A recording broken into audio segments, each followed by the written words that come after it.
નમસ્તે વિદ્યાર્થી મિત્રો, શ્રી સત્યસાઈ લક્ષ્મી મોહન વિદ્યાલય મહુવાથી હું પટેલ હરિકતા. વિદ્યાર્થી મિત્રો, આજના વિડીયોમાં આપ સૌનું હાર્દિક સ્વાગત છે.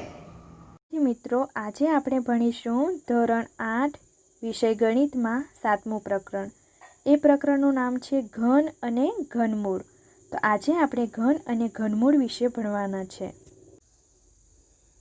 હવે એમાં યાદ રાખવા જેવી બાબતો આપણે જોઈશું. તો સૌપ્રથમ એમાં આપણે ઘનની વ્યાખ્યા જોઈએ. તો ઘન કોને કહેવાય? તો એકની એક સંખ્યાનો 3 વખત, કેટલી વખત? 3 વખત, 3 વખત ગુણાકાર કરવાથી મળતી સંખ્યા એ પૂર્ણ ઘન સંખ્યા કહેવાય છે. દાખલા તરીકે જોઈએ તો 1 ગુણ્યા 1 ગુણ્યા 1 તો આવે જવાબ 1. તો 1 એ પૂર્ણ ઘન સંખ્યા કહેવાય છે. ત્યારબાદ 2 ગુણ્યા 2 ગુણ્યા 2, એટલે 2 કેટલી વાર છે? 3 વાર છે. તો એનો ગુણાકાર કેટલા આવે? 8. તો 8 એ પૂર્ણ ઘન સંખ્યા કહેવાય છે. ત્યારબાદ 3નો 3 વાર ગુણાકાર, એટલે જવાબ આવશે 27.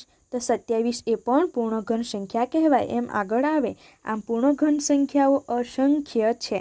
હવે જોઈશું ઘનમૂળ. તો આપણે વર્ગમૂળ જોઈએ તો વર્ગમૂળમાં ધારો કે 4 છે તો 4નું વર્ગમૂળ કેટલા આવે? તો 2. એ જ રીતે અહીં ઘનમૂળ, તો ઘનમૂળને એ રીતે જ દર્શાવાય, પર ઉપર શું લખાય? 3 લખાય. તો ઘનમૂળ આપેલી સંખ્યા, જે સંખ્યાનો ઘન છે તે સંખ્યાને આપેલી સંખ્યાનું ઘનમૂળ કહેવાય. આપણે એનું ઉદાહરણ જોઈએ એટલે વધારે ખબર પડશે. એ ઘનમૂળ દર્શાવવા માટે આ પ્રકારનું, જે આપણે આ વર્ગમૂળ દર્શાવીએ એના ઉપર અહીં 3 લખી દઈએ એટલે એને શું કહેવાય? ઘનમૂળ. એટલે કે આ ઘનમૂળનો સંકેત છે. ઘનમૂળને આ રીતે દર્શાવાય તો એ ઘનમૂળનો સંકેત છે. હવે આપણે દાખલા તરીકે જોઈએ તો 8નું ઘનમૂળ, અહીં 3 લખાય. 8નું ઘનમૂળ કેટલા આવે? આપણે 2 ગુણ્યા 2 ગુણ્યા 2, એટલે 2નો 3 વાર ગુણાકાર કરીએ તો 8 જવાબ આવે ને. તો 8નું ઘનમૂળનો જવાબ શું આવે? તો 2. એ જ રીતે 27નું ઘનમૂળ શોધવાનું હોય તો 3ને આપણે 3 વાર ગુણીએ તો 27 જવાબ આવે. એટલે 27નું ઘનમૂળનો જવાબ કેટલો આવે? 3. તો એ રીતે આપણે ઘનમૂળ પણ શોધવાનું છે. હવે આગળ કે કોઈ પણ એકી સંખ્યાનો ઘન એકી સંખ્યા મળે અને બેકી સંખ્યાનો ઘન બેકી સંખ્યા જ મળે. એ આપણે યાદ રાખવાનું છે કે કોઈ પણ એકી સંખ્યા હોય તો એનો ઘન એકી સંખ્યા જ મળે અને બેકી સંખ્યાનું ઘન બેકી સંખ્યા જ મળે. પૂર્ણ ઘન ઋણ સંખ્યાનું ઘનમૂળ ઋણ સંખ્યા જ મળે. જે પૂર્ણ ઘન સંખ્યા ઋણ હોય તો તેનું ઘનમૂળ પણ ઋણ સંખ્યા જ મળે. તો એ આપણે યાદ રાખવાનું છે.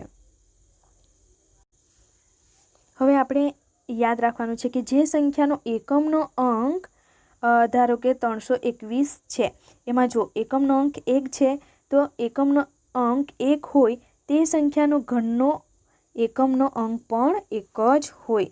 એટલે તે સંખ્યાનો આપણે ઘન શોધીએ તો એનો એકમનો અંક 1 જ હોય. ત્યારબાદ જે સંખ્યાનો એકમનો અંક 2 હોય તો તે સંખ્યાના ઘનનો એકમનો અંક 8 હોય. એ યાદ રાખવાનું છે. 3 હોય તો એનો એકમનો અંક 7, 4 હોય તો એનો એકમનો અંક 4 જ, 5 હોય તો એનો એકમનો અંક પણ 5, 6 હોય તો એનો એકમનો અંક પણ 6, 7 હોય તો 3, 8 હોય તો 2, 9 હોય તો 9 અને 0 હોય તો 0. આપણે કેટલે યાદ રાખવું પડશે? 2 માટે યાદ રાખવું પડશે, 3 માટે યાદ રાખવું પડશે, ત્યારબાદ 7 માટે યાદ રાખવું પડશે અને 8 માટે યાદ રાખવું પડશે. અહીં અલ્ટરનેટ થયું છે 2 સાથે 8, તો અહીં 8 સાથે 2 જોયું.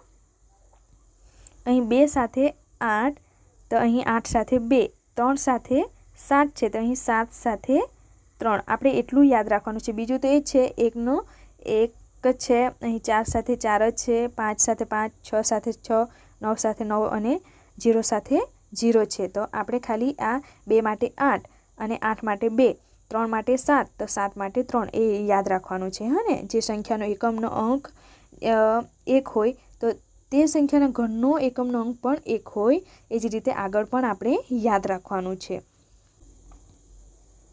હવે આપણે સ્વાધ્યાય 7.1 જોઈશું. એમાં પહેલો પ્રશ્ન છે કે નીચેનામાંથી કઈ સંખ્યા પૂર્ણ ઘન નથી? એમાં આપણે 2 પ્રશ્ન જોઈશું, બાકીના 3 પ્રશ્નો એ તમારે હોમવર્કમાં કરવાના છે. તો આપણે પહેલું જોઈએ 216. તો સૌપ્રથમ આપણે એને ભાગાકારની રીતે અવયવ પાડવાના. તો 216 એ રીતે આપણે અવયવ પાડીશું. તો 108 દુ 216 થાય, ત્યારબાદ 54 દુ 108, ત્યારબાદ 27 દુ 54 થાય. હવે 27ના 2 વડે ભાગ પડતા નથી, 3 વડે ભાગ પડશે તો 9 તારી 27, ત્યારબાદ 3 તારી 9 ને 3 એકુ 3. તો એ રીતે એના અવયવ પડે છે. હવે એને 216 બરાબર એના અવયવ આપણે પાડ્યા તે રીતે લખી દેવાનું. હવે અહીં જોઈએ તો 2 પણ 3 વાર છે અને 3 પણ 3 વાર છે. તો અહીં ઘન થાય છે. અહીં 216ના અવિભાજ્ય અવયવોની 3-3ની જોડ બની જાય છે ને. તો કોઈ અવયવ બાકી રહેતો નથી. અહીં 2 અને 3 મળ્યા અને એ બંનેના 3-3 વાર એની જોડ બની જાય છે. એટલે 216 એ પૂર્ણ ઘન સંખ્યા છે. અને અહીં જુઓ 2 3 વાર છે એટલે 2નો ઘન લખાય, ત્યારબાદ 3 પણ 3 વાર છે એટલે 3નો ઘન લખાય. એટલે 216 એ પૂર્ણ ઘન સંખ્યા છે. હવે આગળનો બીજો જોઈએ 128. એનો ભાગાકાર કરીએ. સૌપ્રથમ તો 2 વડે ભાગ ચડાવવાના. તો 64 દુ 128, ત્યારબાદ 32 દુ 64, 16 દુ 32, 8 દુ 16, 4 દુ 8, 2 દુ 4, 2 એકુ 2. જ્યાં સુધી 2 વડે ભાગ જાય ત્યાં સુધી 2 વડે ચડાવવાને, 2 વડે ન જાય તો 3 વડે, 3 વડે ન જાય તો 5 વડે. એ રીતે આગળ ભાગાકાર આપણે અવયવ પાડવાના હોય તો એ રીતે ભાગ ઉડાડવાના. તો અહીં એના અવયવ પડે છે. અહીં જુઓ કેટલી વાર 128ના અહીં લખી દેવાના 2 ગુણ્યા 2 ગુણ્યા 2 ગુણ્યા 2 ગુણ્યા 2 ગુણ્યા 2 ગુણ્યા 2. હવે જુઓ આ 2 3 વાર છે, આ 3-3ની જોડ બની છે. હવે 2 રહી જાય છે. હવે 2 કેટલા છે? 7 છે. એમાં આ 3ની જોડ બની ગઈ અને આ 3ની જોડ બની ગઈ. એક બાકી રહી જાય છે. તો અહીં 128ના અવિભાજ્ય અવયવોની 3-3ની જોડ બનતી નથી. 3-3ની જોડ બનાવતા આપણે છેલ્લે 2 બાકી રહી જાય છે. માટે 128 એ પૂર્ણ ઘન સંખ્યા નથી. તો એ જ રીતે બાકીના 3 છે એ તમારે હોમવર્કમાં કરવાના છે.